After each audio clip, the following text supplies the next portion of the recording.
Atmosphere! Welcome to the conference and welcome to the District 71 International Speech Contest Finale from UK and Ireland. Yes, this is the final. It's already the final. Can you believe it? This is the top of the tops. La crème de la crème. The summit. Il gran finale. But before going through the contest, let me introduce myself. My name is Gaia Cilento, and I'm gonna be the Toastmasters today. Let me bring you through a couple of formalities. First one, you never heard it before, the Zoom etiquette. Okay, so always mute yourself and keep your camera off. Timer, of course, always keep the camera on. Contestants, when contest chair will call you, please be ready with your camera on, unmute yourself, and pin the timer. Zoom etiquette ended. Now, second formalities. At this District 71 UK and Ireland final, I would like to read for you the online speech contest statement. By attending this remote area division or district speech contest, you agree to the privacy policy of Toastmasters International as well as the unassociated remote hosting service. Some of your personal information, such as name, image, and any shared messages, might be shared with other meeting participants and will be recorded by Toastmasters International, who may use the recording in the future as it sees fit. Your remote attendance hereby discharges Toastmasters International from all claims, demands, rights, promises, damages, and liabilities arising out of or in connection with the use or distribution of said video recordings, including but not limited to any claims for invasion of privacy, appropriation of likeness, or defamation. Formalities is over. Let's go into the live of the contest. Today is not about me, it's all about 6 contestants. Yes, you heard me well, 6 great finalists. And of course, the maestro of the orchestra, Madam Contest Chair. Who is Madam Contest Chair today? Marianne Brennan. Who is she? She's not only Division C director, she's also an executive trainer, life coach, and great mentor. She's been in Toastmasters since 2012, and she's a member of Phoenix Tara. What does she like? Helping people, grandchildren, paintings, and most importantly, joy and laughs. Ladies and gentlemen, let me give you the one and only Madam Contest Chair, Marianne Brennan. Marianne Brennan, the stage is yours. Thank you. Thank you very much, Gaia. What a wonderful introduction, full of life, always breathing the life into every one of us. You're amazing and we love you to bits. Welcome everybody here today. But first of all, could I extend a welcome to all the dignitaries here that are joining us, to our District 71 Director, Gerard Mannix, and members of the district leadership team, to our Chief Judge, Tina Norbury, and her backup judge, Jane Craig, to our respected panel of judges, contest officials, contestants most of all, our fellow Toastmasters, your families and guests that have joined to see you here today. A very warm welcome to each and every one of you this afternoon. This final of the District 71 UK and Ireland International Speech Contest is going to be amazing. So now, if you would just bear with me for a few moments, because I would like to thank the functionaries without whom we couldn't have this contest today. And the first one I would like to thank is Gaia Cilento for doing Toastmaster and backup contest chair. Thank you so much, Gaia. To our Chief Judge, Tina Norbury, and her backup, Jane Craigs. And to our contest organizer, Michael May, who's been at the back of us all the whole way through. To our Zoom masters, who are the amazing pin there that's keeping us all together, Sarinka Yunga, Martin Farrell, Mary Martin, and Liz Welch. To our timers, Matty Behan and Harry Thompson. To our counters, Anne Drury, Violet Cuff, and Andy Howell. What can I say? Only a huge thank you to every one of you. And now, let us start off. Today, in this very fine contest, our contestants are the most important people here. And I can honestly say that they are amazing wordsmiths. They have weaved and crafted and produced these wonderful speeches, and we're so privileged to hear them here this afternoon. So the time allotted for the speeches is 5 to 7 minutes. There will be a grace period of 30 seconds. Contestants who speak for less than 4 minutes 30 seconds or more than 7 minutes 30 seconds will be disqualified. Now, timer Matty, can I please ask you, as I go through the times, can you display the cards? Yes, I will. Thank you, Matty. The green card will be displayed at 5 minutes and will remain displayed for 1 minute. The yellow card will be displayed at 6 minutes and will remain displayed for 1 minute. The red card will be displayed at 7 minutes and will remain displayed until the speech has concluded, and no signal will be given for the overtime period. Judges have been instructed not to consider time in their ranking of the speakers. Timing will begin with the contestants' first defined verbal or non-verbal communication with the audience. This usually starts with the first word uttered by the contestant, but would include any other communication, such as sound effects, a stage act by another person, etc.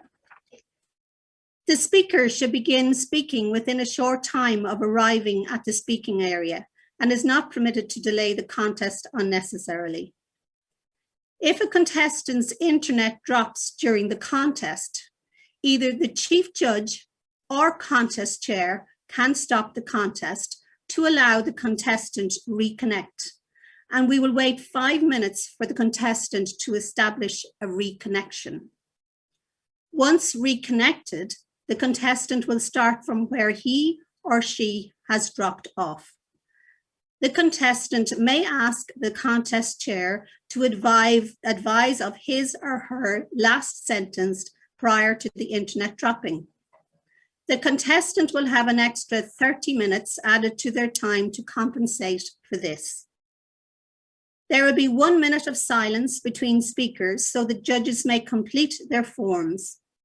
A red virtual background will be displayed once a minute has passed, and I would ask you, Matty Timer, please, if you could let us know when that minute is up. I will.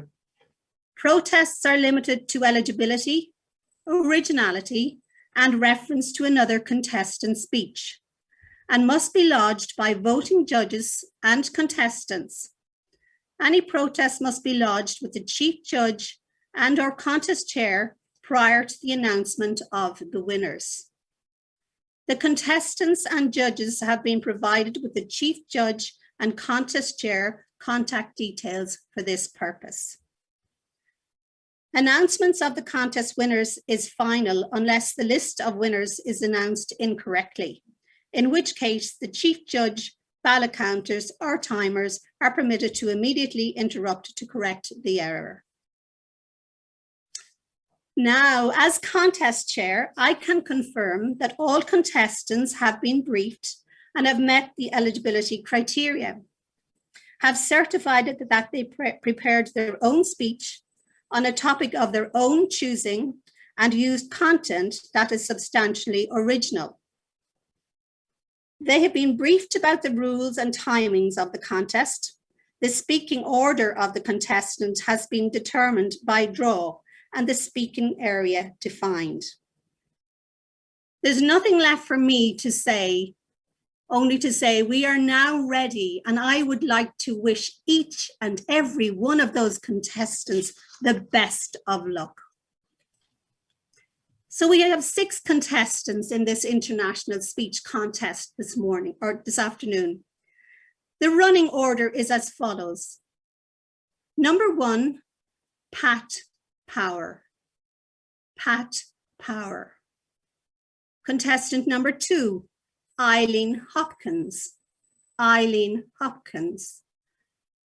Contestant number 3, Iman Tamimi. Iman Tamimi. Contestant number 4, Pat Caslan. Pat Caslan. Contestant number 5, Kyle Murther. Kyle Murther. And contestant number 6, Philip Campani. Philip Campani. Chief Judge Tina, have all the judges and functionaries been briefed? Madam Contest Chair, I can confirm that all the judges, counters, and ballot counters have been briefed and are ready to execute their roles. Thank you very much, Chief Judge. And now, may I call contestant number 1, Pat Power, to come to the virtual stage, please. Yes, Contest Chair. Pat, you're very welcome. Can we do a sound check, please, Pat? Testing 1, 2, 3. Perfect. We can see you and we can hear you. Have you pinned the timer? I'm going to do that now, Contest Chair. Thank you very much. Yeah. So I'll introduce you officially. Pat Power with the speech entitled, Put Down the Put Down. Put down the put down, Pat Power. Madam Contest Chair, fellow Toastmasters and guests. Today, I'm going to tell you about 2 of the most poisonous things in my life. And they're right here. These 2 boxes. These are what I call put down boxes. Let me show you what's in the first one. Inside this box, I've got a small, tiny little man. And that man is me. Because that's how small I feel when other people put me down, invalidate me, and put me in a box. Let me show you what's in the second box. Inside this box, I've got an even smaller, tiny little man. And that man is me. Because that's how small I feel when I put myself down, invalidate myself, and put myself in a box. Fellow Toastmasters, these 2 boxes have done massive damage in my life. And today I'm going to show you just what damage they've done. And I'll do that by using 3 examples from what I call the language of put down. And the first example is this. It says, "You can't do it." When I was growing up in the 1970s, as a young child, I used to listen to a lot of radio. And I used to imitate singers like Bing Crosby and Dean Martin and Elvis Presley. And I became a pretty good singer. But when I was 12 years old in school, practicing singing for my confirmation, the teacher, Mr. Burns, came up to me and he stood beside me and he put his ear to my mouth and he listened. And then he said, "You can't sing, go to the back of the class." And for 33 years, I never sang in public again. It was only a few years ago when my son was 6 years old. He was listening to the radio and he was listening to Bing Crosby. He said to me, "Dad, that man sounds like you." It was only then I realized the damage of taking a put down from somebody else and turning it into a put down of myself. The damage was this. For 33 years, it had stopped me expressing my true self. That was the first effect of the put down in my life. The second example is this. Sure, what do you know? You're useless. When I was a teenager in Tipperary, I was a member of a local organisation and I was on the committee. Back then I was quiet, I was shy, but one night at a committee meeting I attempted to say something when one of the other members jumped up and he said, "Sure, what would you know? You never say a word. You're useless." The consequence of that put down was that when I went to work a few years later, I'd go into work, I'd sit down, and I'd say to myself, "So what do I know? I'm useless. I'm a fraud." And I spent years in that situation. The effect was that I suffered huge levels of anxiety and stress because I didn't believe in myself. After many years of counselling, I realised, you know what? I've achieved a lot of things in my life. I've gone to college, I've worked in responsible jobs, I've got married, I have a son. I'm not useless, and I never was useless. But for decades, the put down made me not believe in myself and think that I was useless. The third example is this. Sure, who would have you? Who would have you? Some of you will know that I got married in my late 30s. But for years before that, I'd sit with my mother and we'd chat about relationships and marriage. And she'd say to me in jest, she'd say, "Sure, who would have you? Sure, who would have you?" And even though that was a joke, at some point in time, I took it in as a put down of myself and I believed it. And when I went out to the world looking for love, I used to say to myself, "Sure, who would have me?" The effect of that was this. For years, I stopped myself from loving others, and I stopped others from loving me. They were the three effects of put down in my life. 1, it stopped me expressing myself. 2, it stopped me believing in myself. And 3, it stopped me loving others and letting others love me. Well, fellow Toastmasters, when I saw the damage the put down had done in my life, there was only one thing I could do, and it was this. Bin them. Throw them away. Stop paying attention to put down. Stop giving credence to put down. And that's exactly what I did. And what was left? An empty table. But my friends, this isn't just any ordinary empty table. This is the table of opportunity that is my life. And it's inviting me to come to it and feast on my life. It's inviting me to come to it and feast on expressing myself. It's inviting me to come to it and feast on believing in myself. It's inviting me to come to it and feast on letting others love me and letting me love others. Fellow Toastmasters, I have accepted the invitation from the table of opportunity that is my life. And the good news is this, you too can accept the invitation from the table of opportunity that is your life.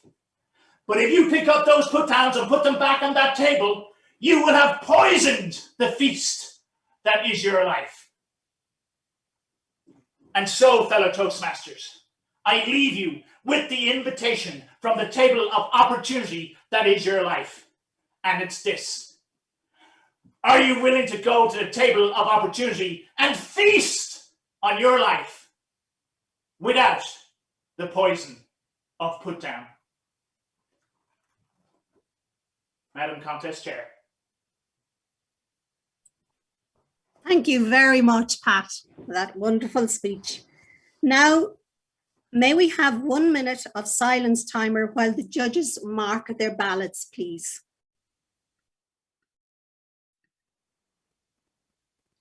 Minute up. Thank you, Mr. Timer. And now I'd like to welcome contestant number 2, Eileen Hopkins. Can I welcome you to the virtual stage, please, Eileen? Thank you, Mariam. Lovely to see you. And you, Eileen, and can we do a sound check, Eileen, please? Testing 1, 2, 3. Perfect. I can see you and I can hear you, and I know the timer has been pinned. With a speech entitled, "Which Will You Choose?" Which will you choose? Eileen Hopkins.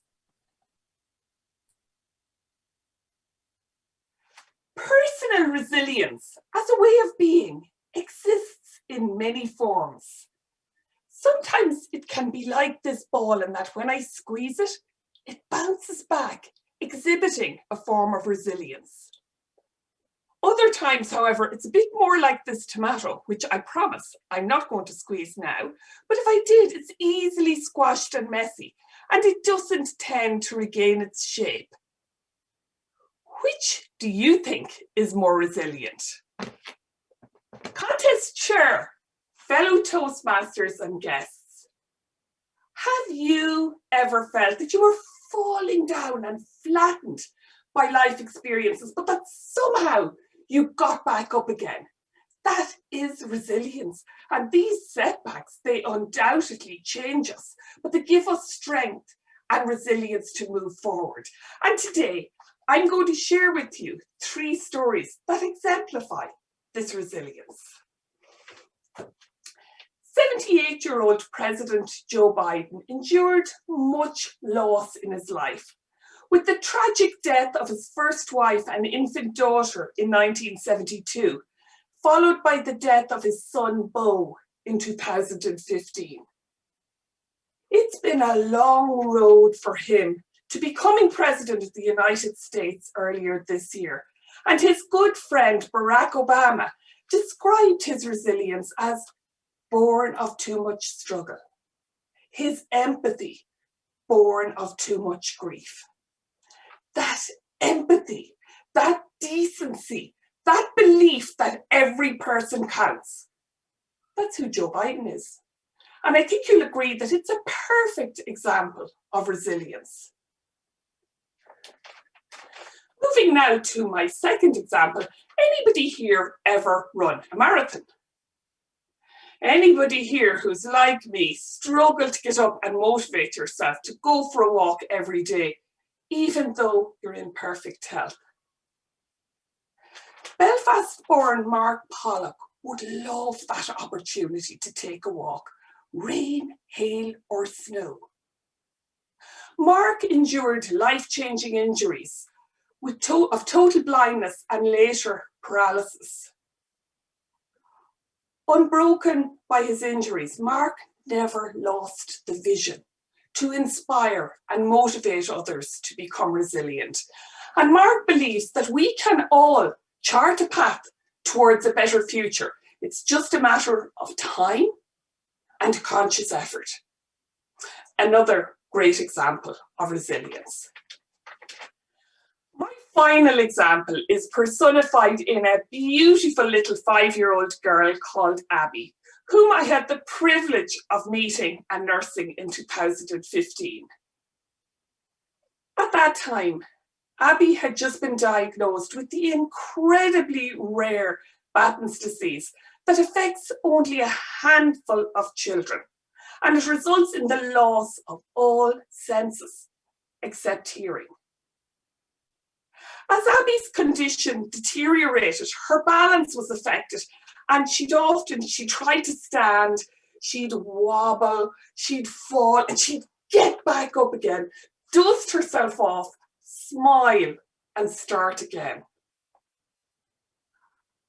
I met Abby at a time in my own life that I was experiencing a lot of stress, and honestly, every time I saw that gorgeous little girl, it gave me the determination to keep going.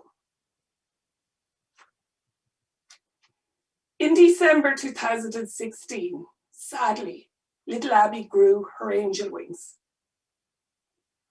But her determination and her resilience have left a mark on the many lives that she has touched during her short and very meaningful life, including mine. Today, I introduced you to Joe Biden and Mark Pollock, both great examples of resilience. And of course, the beautiful Abby with the utter determination to keep going, no matter what obstacles life threw in her path. Finally, returning to my opening analogy of the ball and the tomato. Imagine if I take the two of these now and I bury them in the bottom of my garden, and I come back a year later. What do you think I might find? Well, I'll probably find a rather weather-beaten ball that has lost a lot of its bounce. But we will also find new plants bearing ripe tomatoes like this, ready to be picked. Psychiatrist and Holocaust survivor Viktor Frankl once said, "Everything can be taken from a man except for the last of human freedoms. To choose one's attitude in a given set of circumstances, to choose one's way." Fellow Toastmasters, we too can choose our attitude. We can choose to be squashed of opportunity like this weather-beaten ball, or we can choose to see our adversity as an opportunity for growth like this tomato.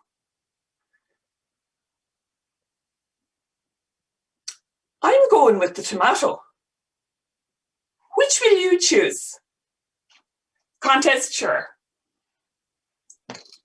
Thank you so much, Eileen. Thank you very much. And now, timer, may we have 1 minute of silence for the judges to mark their ballots, please?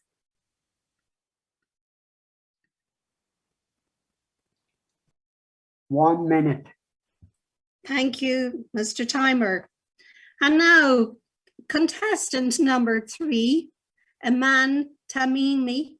Can I welcome you, please, to the virtual stage? Hello, Iman. How are you? I'm good. How are you? Can we do a sound check, please? Yeah, so I have the timer in view. You can see the timer in view, and I can confirm now that we can see you and we can hear you. So please welcome our next contestant, Iman Tamimi, with a speech entitled, "Where Are You From?" Where are you from, Iman Tamimi?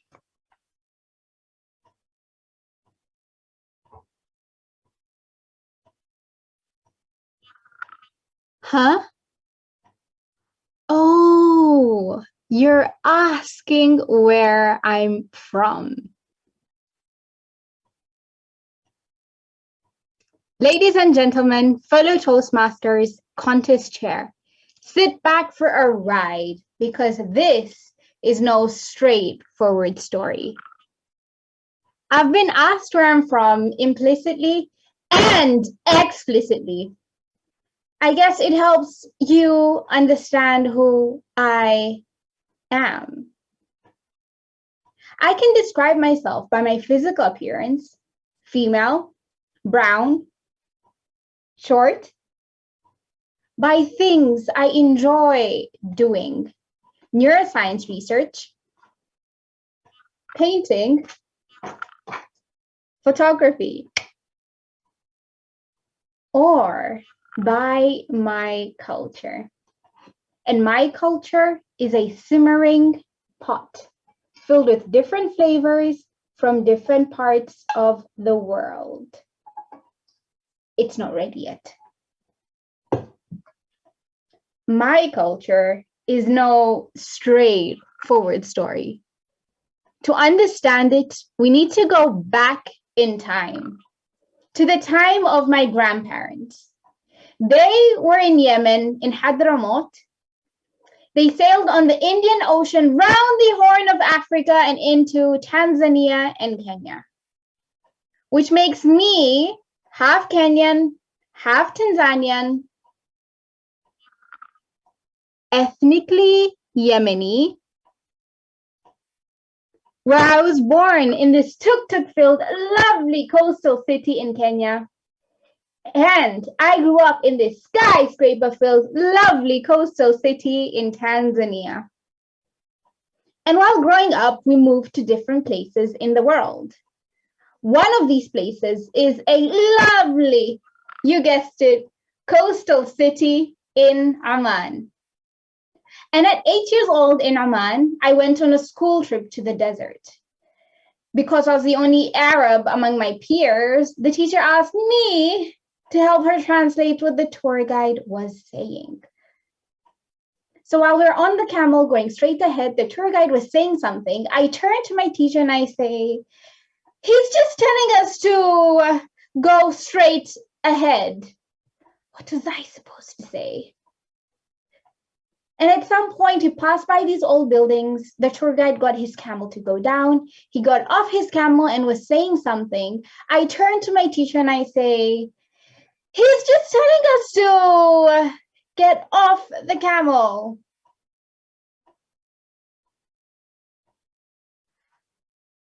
Now, you see, even though I'm ethnically Arab, I don't necessarily speak nor understand a lot of Arabic. It's confusing, right? This confusion in my 8-year-old self resulted in shame and silence.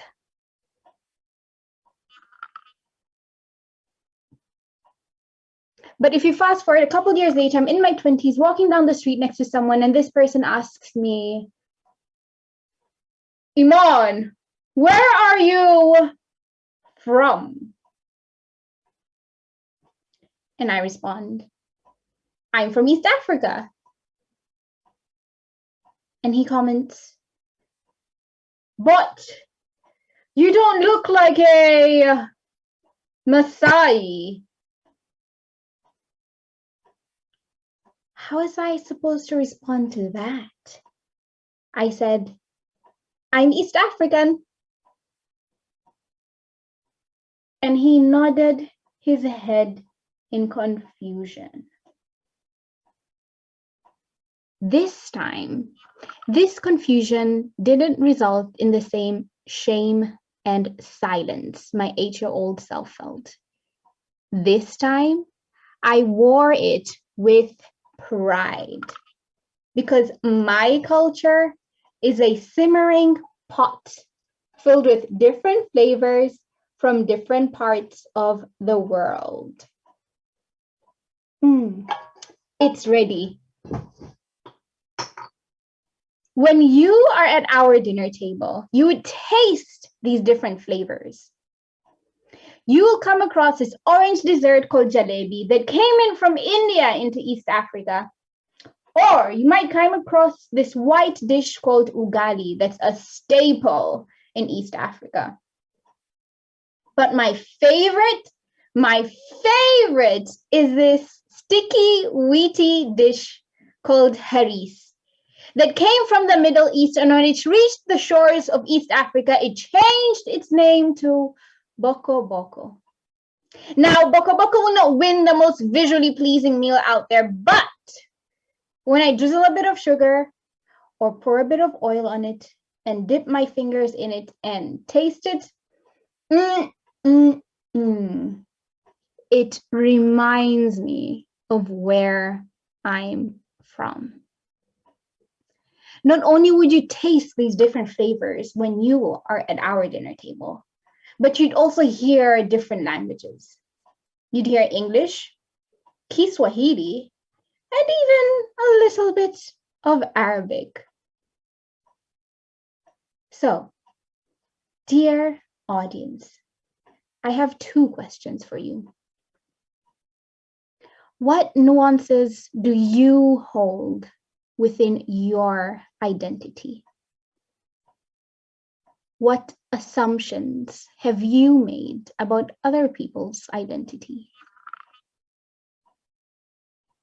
I hope that if the world doesn't understand the nuances that you hold, I hope that you are able to wear it with pride. Thank you for listening, and goodbye.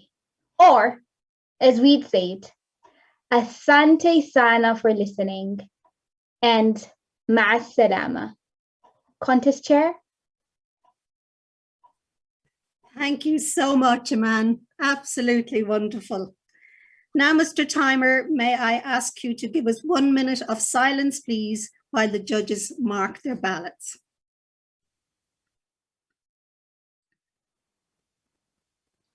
One minute. Thank you very much, Mr. Timer. And now, contestant number 4, Pat Caslin. Can I welcome you to the virtual stage, please, Pat? Thank you, Contest Chair. Can we do a sound check, Pat? Can you hear me okay, Contest Chair?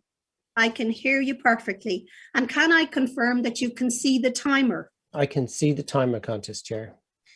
So please welcome our next contestant, Pat Caslin, with a speech entitled, Always Be Fully Present. Always be fully present, Pat Caslin. Have you ever regretted not being fully present with someone you love because they were gone? If it was your last time with them, would you know how to be fully present? Would you be capable of just listening? Would you be comfortable with the silences? Would you know that you should allow them just to be heard? I was thinking about this not so long ago as I rolled my wheelchair along a hospital corridor in St. James's in Dublin to visit my terminally ill friend, John. We had met in our late teens. We'd lived together. We had dated girls together. We had worked together. He'd always been a big, corpulent man with a wickedly black sense of humor. When I opened the hospital door, I got an awful shock. My overweight friend had become a grey skeleton, a gaunt shadow of the man I knew. And though his voice was weak, I knew his spirits were good when I heard, "Most extreme diet I've ever done, Pat. Certainly got the weight off. Not sure I'd recommend it, though."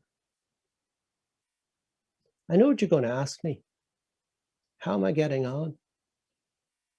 Pat, terminal illness has put life into perspective for me. I've learned the importance of always being fully present, to listen fully, to give my undivided attention to those I'm with, because it may be my last time with them. I've learned that love is how you feel about yourself in the presence of others, and to not be fully present is to not show your love.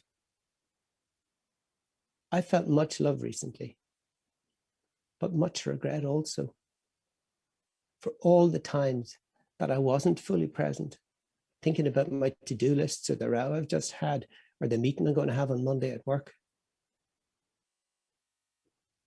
Pat, we'll all die, but my diagnosis has given me time.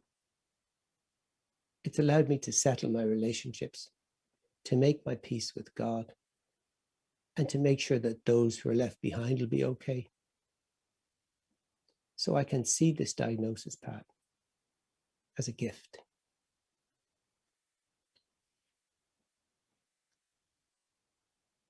John, why do we only understand these things when adversity teaches us? I didn't mean to tell you this coming here today, but my multiple sclerosis has become progressive.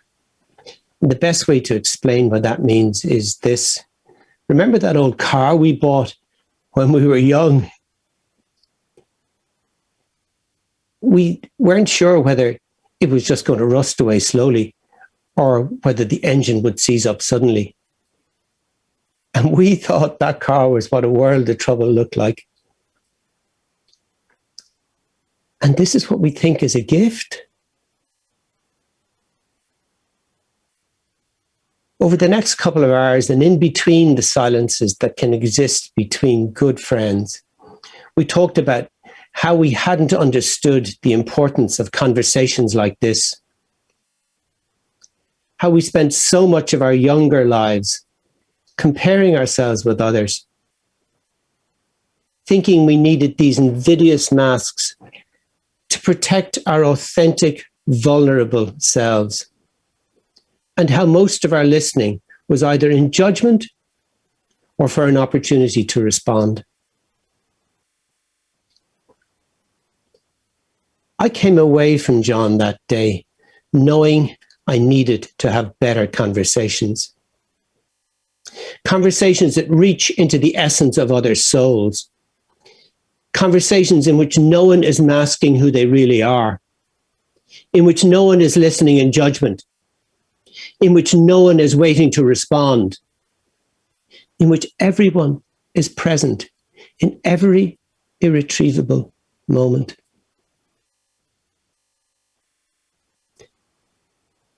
The best Toastmasters speakers prompt us to have conversations like this because they unmask their vulnerable selves and share their authentic struggles. Their honesty speaks viscerally to our souls. It commands our presence and it challenges us to be only who we uniquely are. When was the last time you were fully present for another to be who they uniquely are?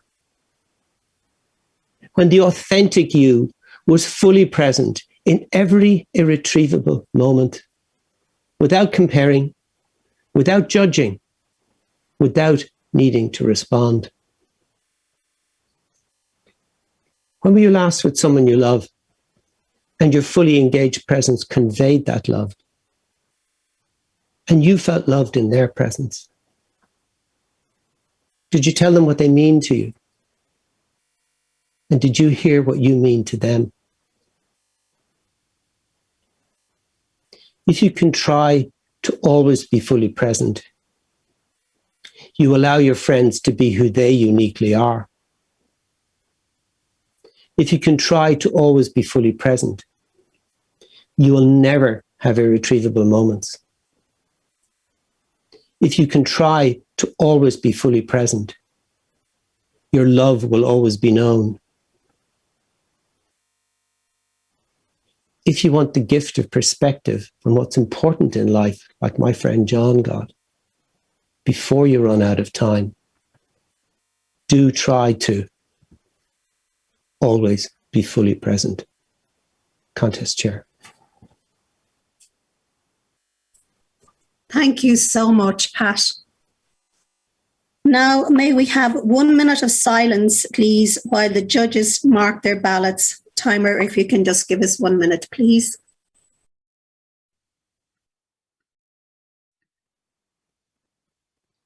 One minute. Thank you, Mr. Timer. And now, may I welcome contestant number 5, Kyle Murter, to our virtual stage, please. Hello, Kyle. Hi, Marion. Thank you. Can we just do a sound check, please, Kyle? Of course. 1, 2, 3. Perfect. I can hear you perfectly. And we can see you. And can you see the timer, Kyle? I can. Brilliant. So now I'll give you the official welcome. So please welcome our next contestant, Kyle Murter, with a speech entitled, You Can Decide. You Can Decide, Kyle Murter.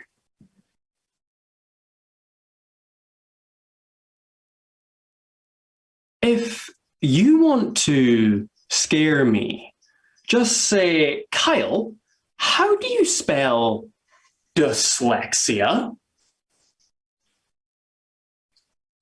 That's correct, right? Contest chair, friends, if you're dyslexic, like me, you struggle with your spelling, writing, and reading. But when you face a setback, you can decide to turn things around. You've heard of the 3 musketeers, but have you heard of the 3 dyslexics? One day, 3 friends, Nairn, Davy, and I, took a road trip to the Scottish city of Dundee. But instead of leaving on the Tuesday as planned, we left on the Thursday. Why? Well, Nairn misread my text messages. Then, instead of putting Dundee in the GPS, I put Dumfries. And we went 150 miles in the wrong direction. Finally, instead of putting the right fuel in my car, Davy put diesel in my car. I said, Davy, what are you doing? Well, it works in my car. As you can imagine, changing my car's engine delayed our Dundee arrival. We still laugh at that crazy trip. But living with dyslexia can also hurt. My first day in high school, our teacher, Miss Duncan, asked us to read to the whole class. And after everyone read well, guess who she called upon? Imagine facing your biggest struggle with dozens of eyes watching.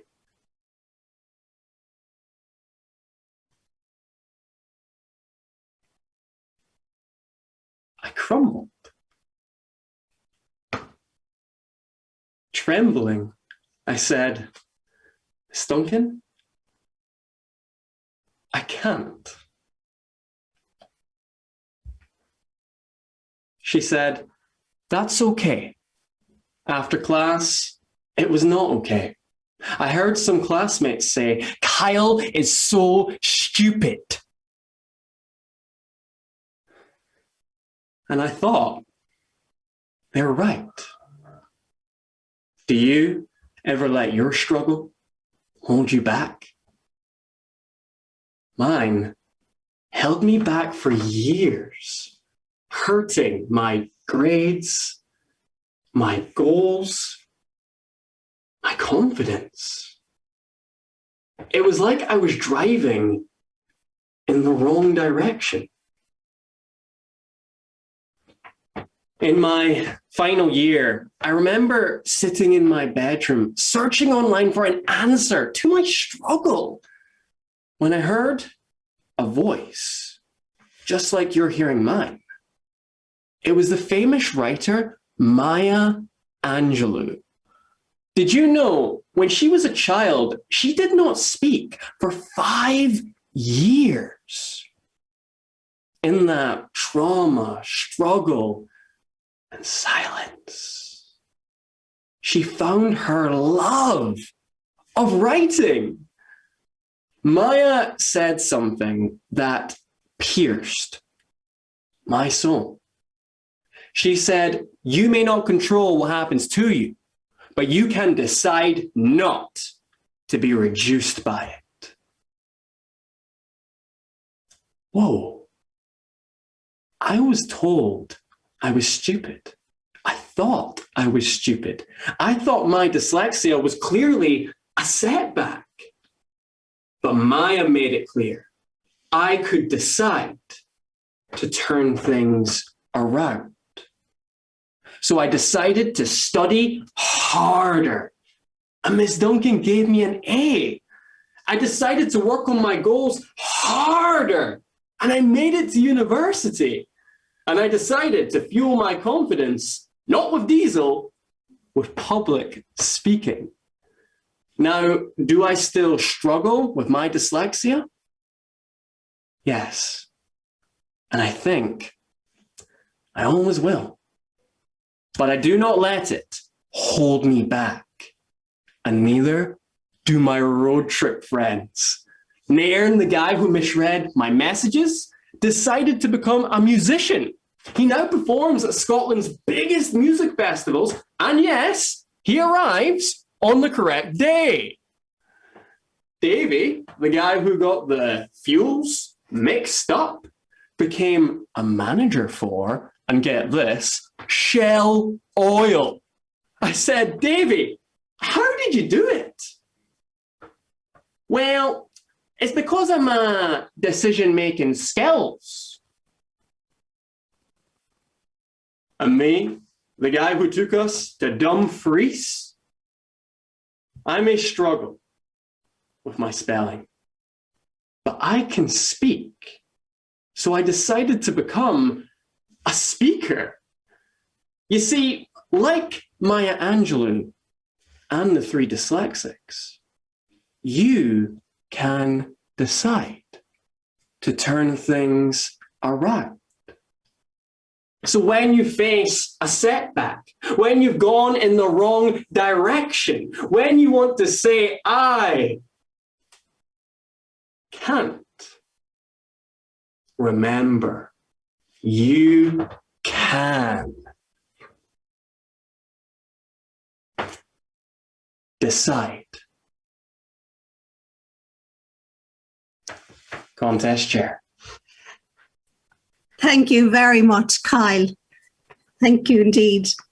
And now, Mr. Timer, may we have 1 minute of silence while the judges mark their ballots, please?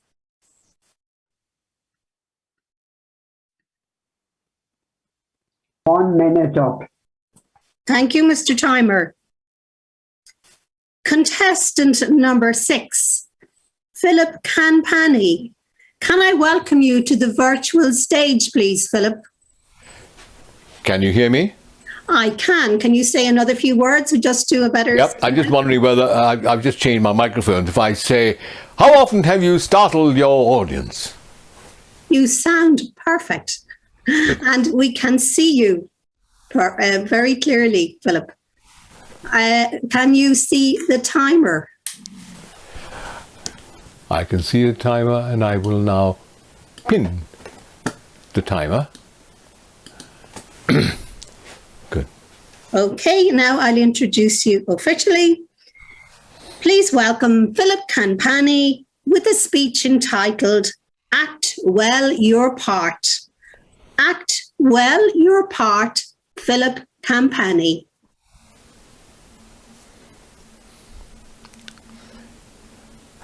On yonder cliffs, a grisly band, avengers of their native land. Contest chair, how often have you startled your audience? The first time I delivered that poem, Thomas Gray's Pindaric Ode, I was 13 and my voice had just broken. In an elocution exam at my boarding school, my voice went out of control. It rang throughout the school, stopping people in their tracks. My classmates were stunned. But when I finished, red with embarrassment, the teacher said, "Do it again." And I did! With the sweat pouring off my brow, I bellowed, "On yonder cliffs." I remember that incident when I opened a contest speech like this. I thank whatever gods may be for my unconquerable soul. That came from Invictus, the poem by William Henley about the human spirit, and it connected me with a light bulb moment from long ago when I realized that the effort we make matters more than the result or the achievement. Let's talk about that and what it might mean for you. It started when the headmaster of my school told me off for not trying hard enough. Has that ever happened to you? He said, "You're just coasting along on natural ability. Those results don't count." Take this advice from the poet Alexander Pope. Honor and shame from no condition rise. Act well your part.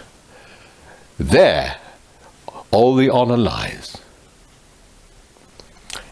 Two events helped me to understand that. The first at university aged 18, the second some years later. Here's what happened.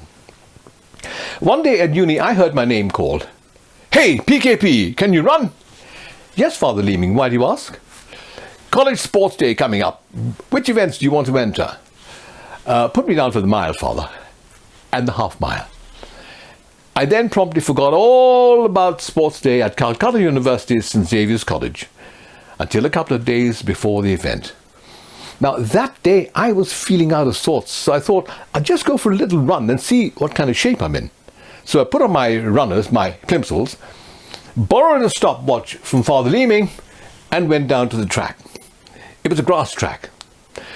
Without even a warm-up, I clicked the stopwatch and started running.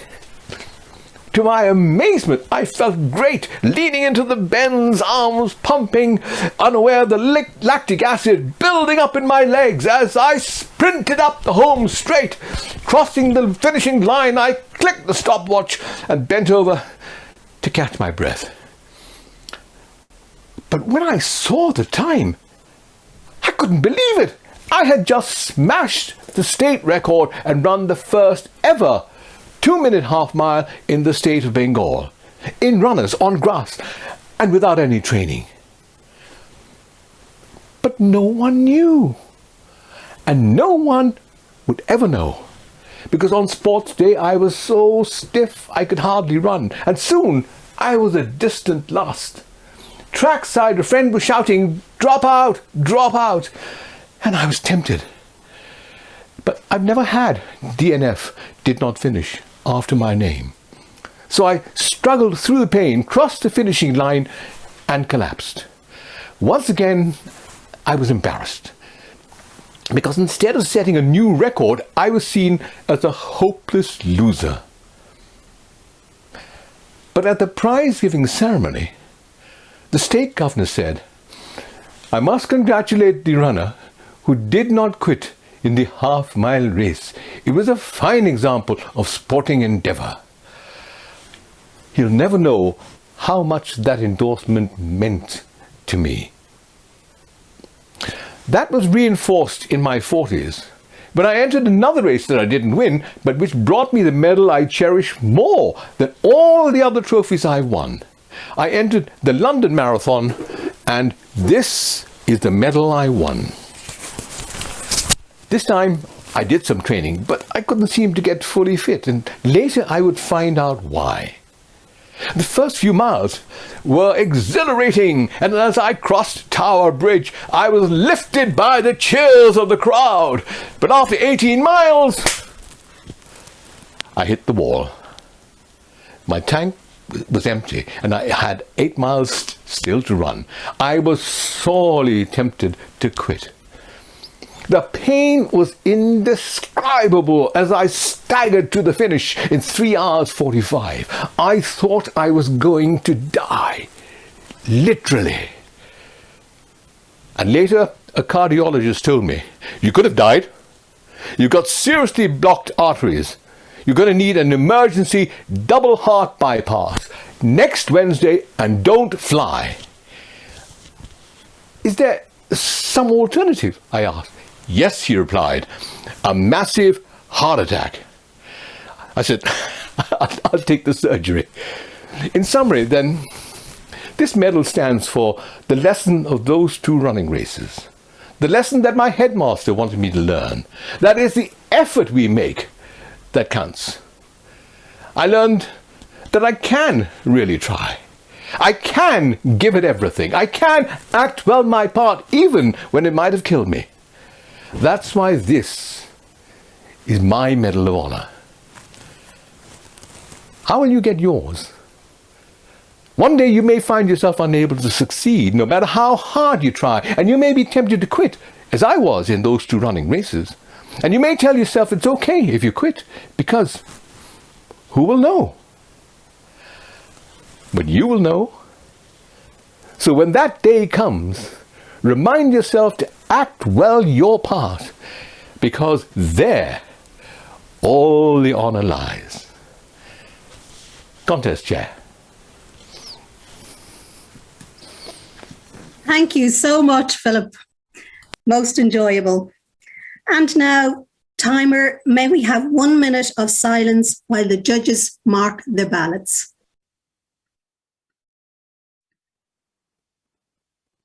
1 minute. Thank you, Mr. Timer. And now, Zoom Masters, can I ask you, please, can you move the Chief Judge, counters, and judges into the breakout room where the judges can have the required time they need to complete their ballots, please? And can you let us know when that's done? Thank you. The judges have moved to the breakout room. Thank you very much, Madam Zoom Master. And now, Gaia, our Toastmaster, back to you. Can you please show us the contestants' certs? Because that was an absolute amazing time. Sure, Madam Contest Chair. All the certs here for the contestants. Fantastic. Thank you. And now, can we all put our hands together and give an amazing round of applause for those wonderful, inspirational speakers that we've just heard today?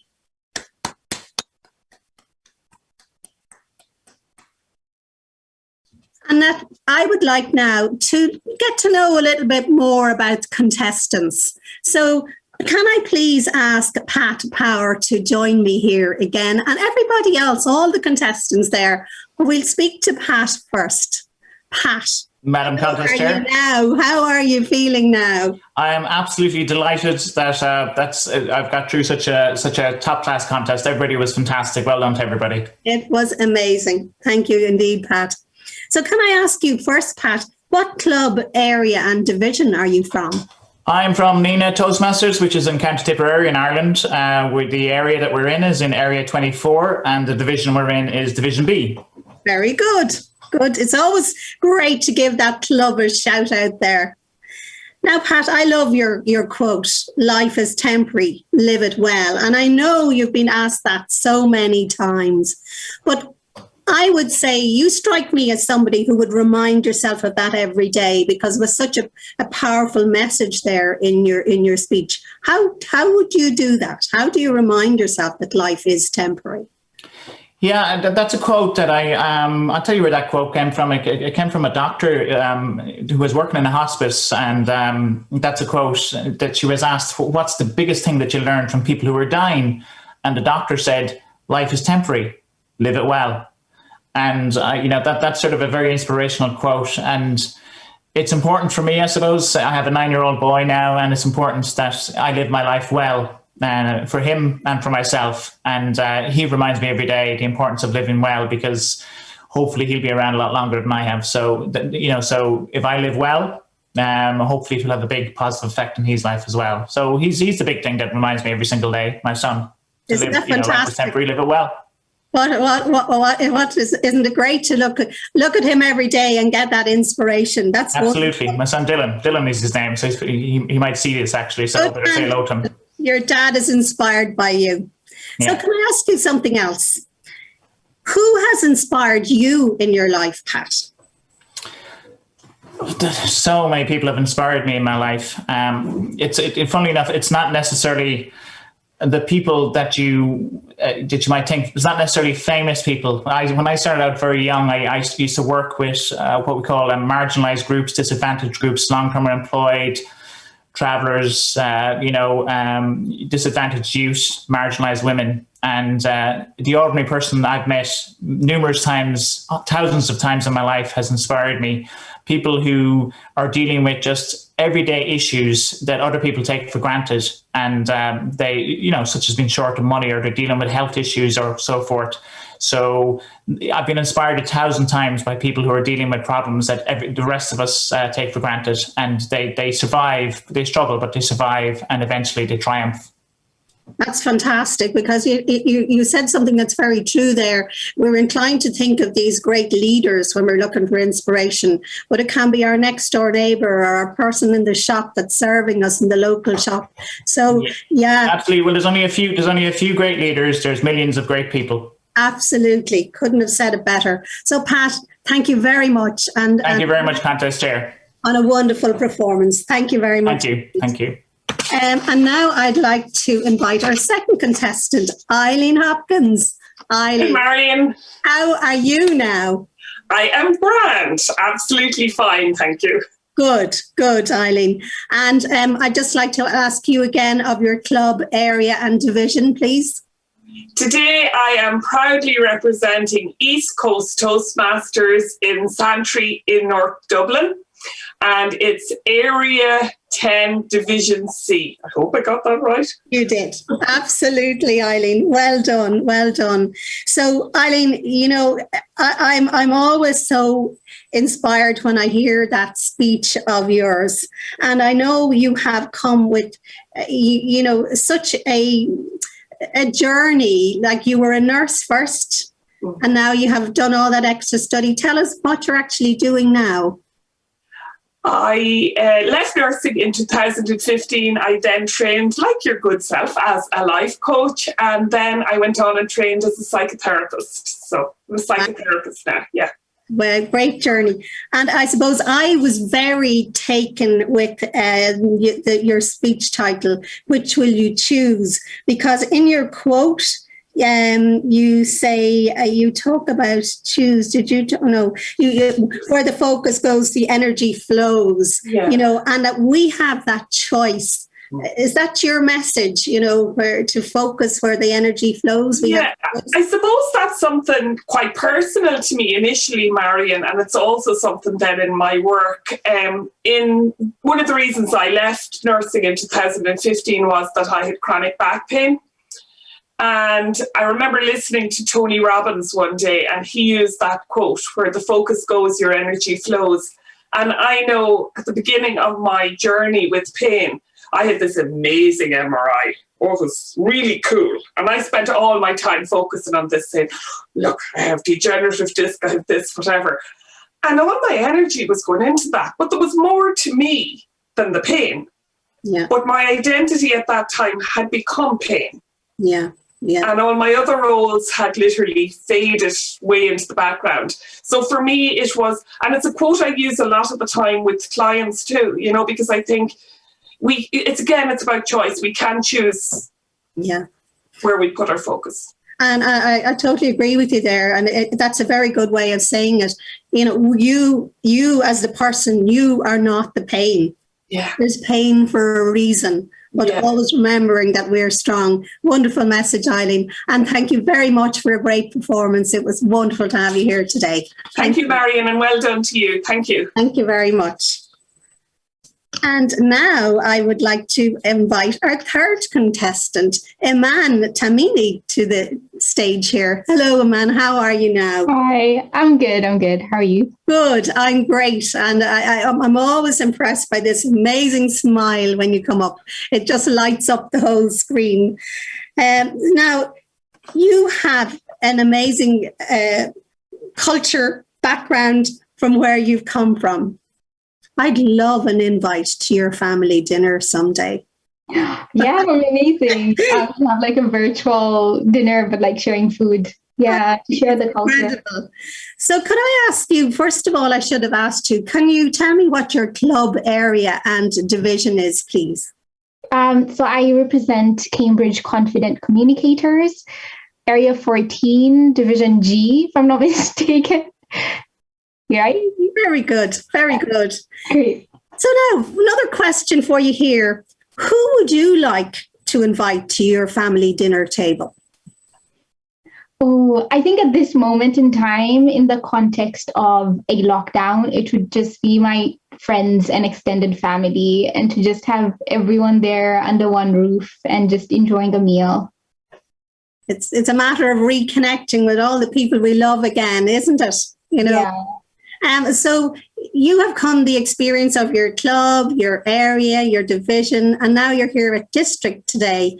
And what keeps you inspired to keep going through all the contests, Iman?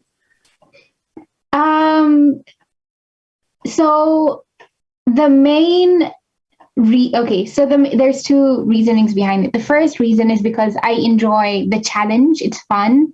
The adrenaline rush that you get like right before you unmute yourself to give a speech.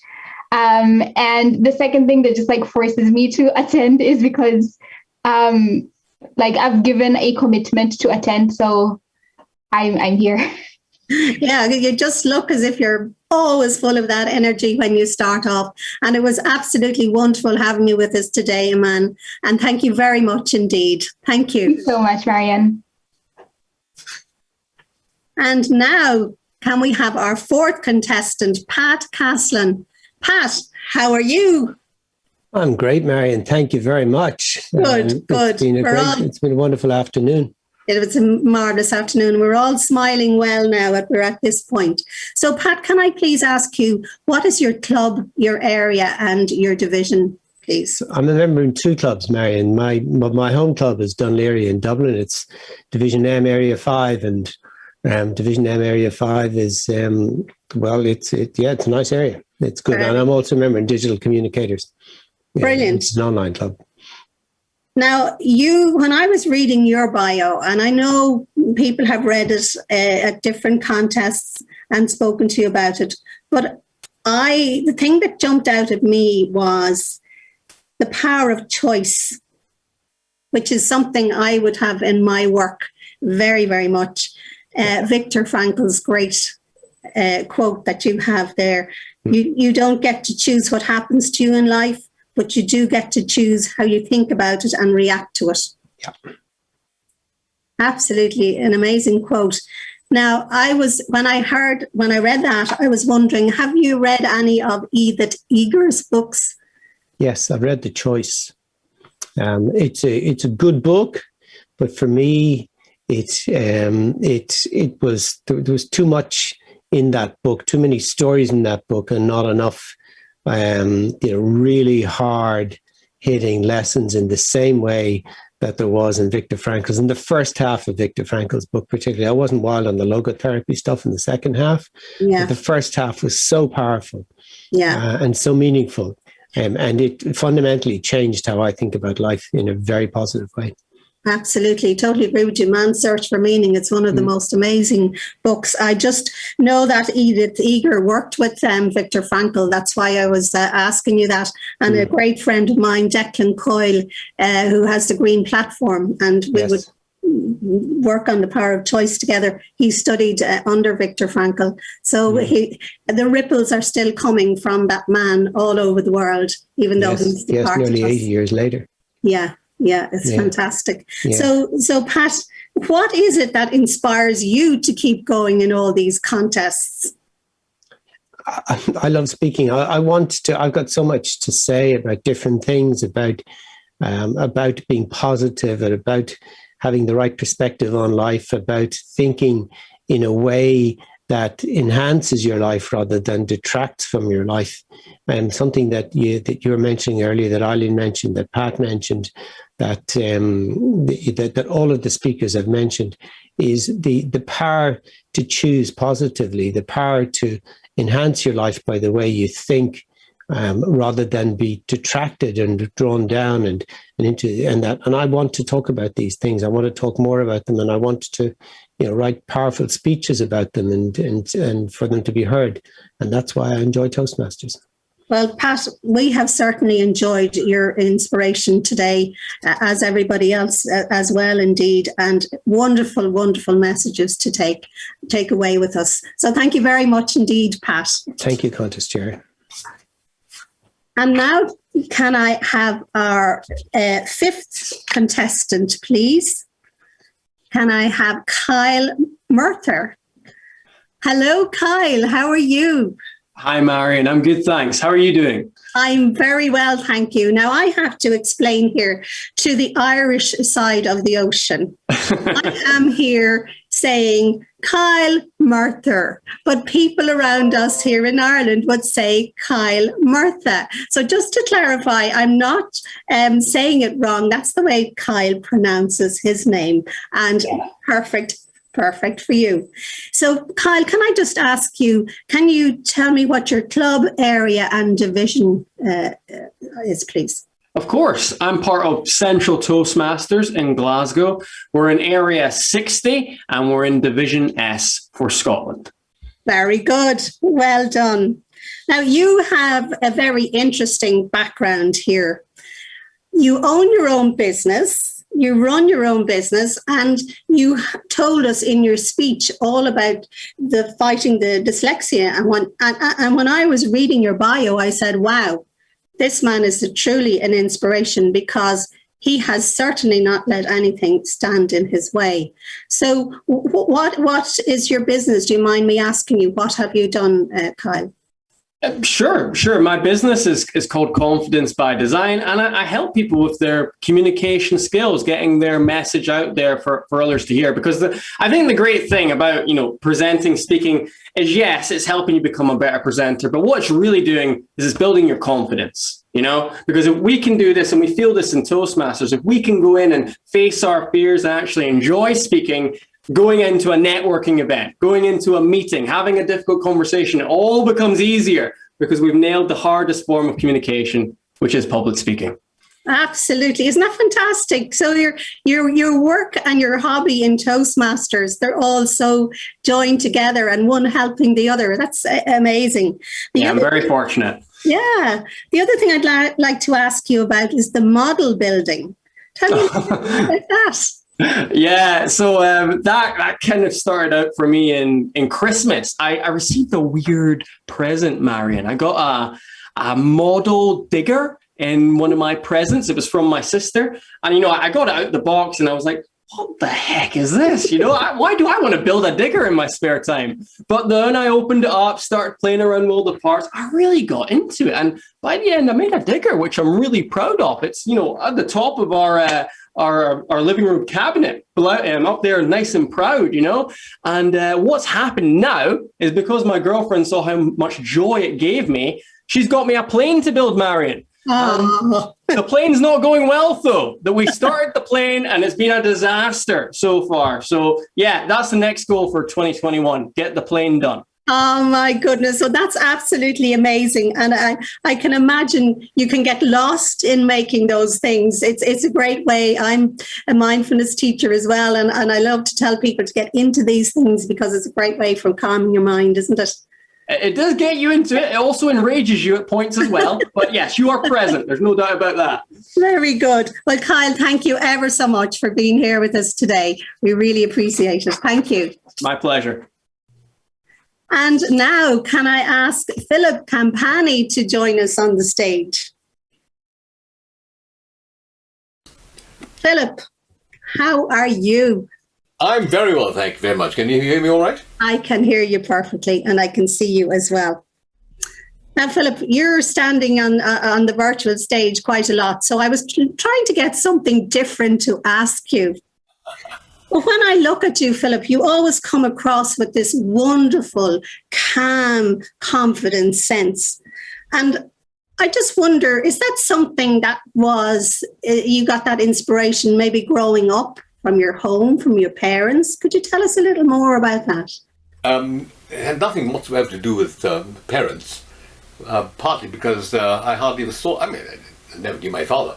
And my mother was largely absent anyway, because I went to boarding school from the age of three and a half.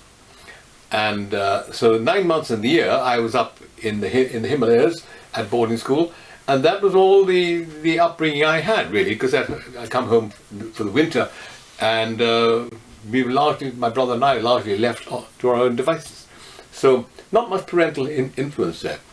As to confidence in public speaking, you should have heard the first speech I ever gave when I was about 13, something like that. It was not bad. It was terrible, and I didn't even know what a speech was. But my class teacher introduced public speaking and said, because I was good at English, he said, you can go first. So I wrote an essay about a simple, not a very not a very repeatable episode that happened in the previous winter holiday. And I wrote this essay and learned it by heart and then launched it from the stage. And about halfway through, he stopped me and he said, what exactly is the point you're making? And I didn't really know. So I improvise some kind of response. And he said, okay, carry on. And I resumed from where I'd left off, and the sweat poured from me.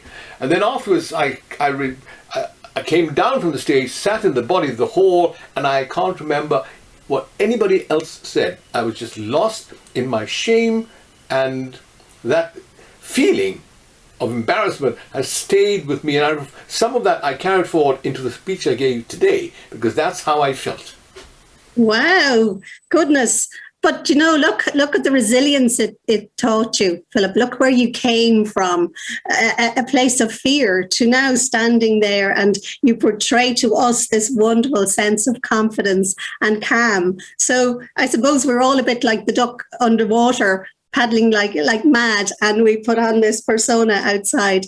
But the one other thing I would like to say to you is to thank you for all during the contest up as far as here. When we needed somebody to fill in, you were always there with your guitar, and you're so kind to give your time to sing for us all along. We won't ask you to sing today, Philip, but we will be asking you to sing soon again. Thank you very much indeed, Philip. My pleasure. And now, can I ask everybody just to give a final round of applause to everybody, because our contestants have been absolutely amazing. Thank you very much. And now we're going to take an interval break, when we will be back to you later. Thank you very much indeed. Welcome back, everybody. And here we are again. Delighted to be able to tell you the results are in. And now I'm going to announce them in reverse order.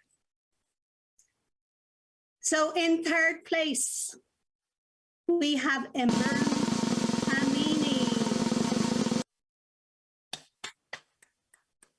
Congratulations, Iman. Well done. And in second place, we have Pat Caslin. Congratulations, Pat. And now for the District 71 International Speech Contest winner, in first place, we have Kyle Mercer. Congratulations, Kyle. Well done. Absolutely delighted. Thank you very much, Marion. Appreciate that. Thank you, all our contestants. You have been all winners, but this is our final winner here, Kyle. How are you now, Kyle?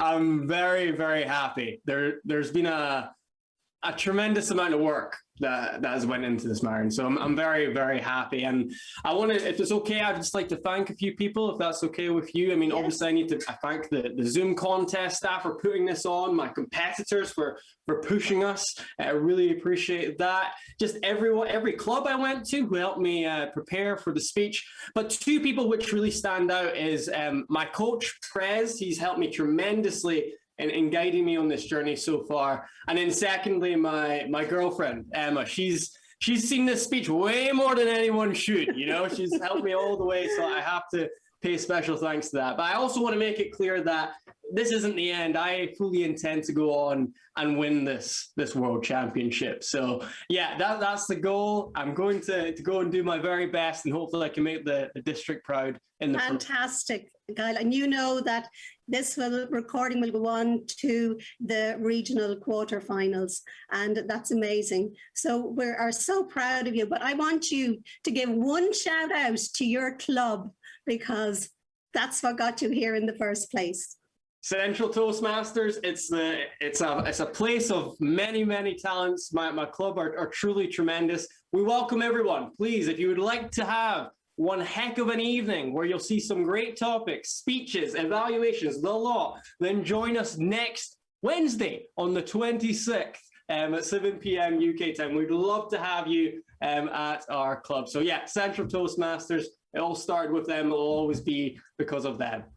Thank you very much, Kyle. And we wish you the very, very best of luck going forward. Thank you. Thank you.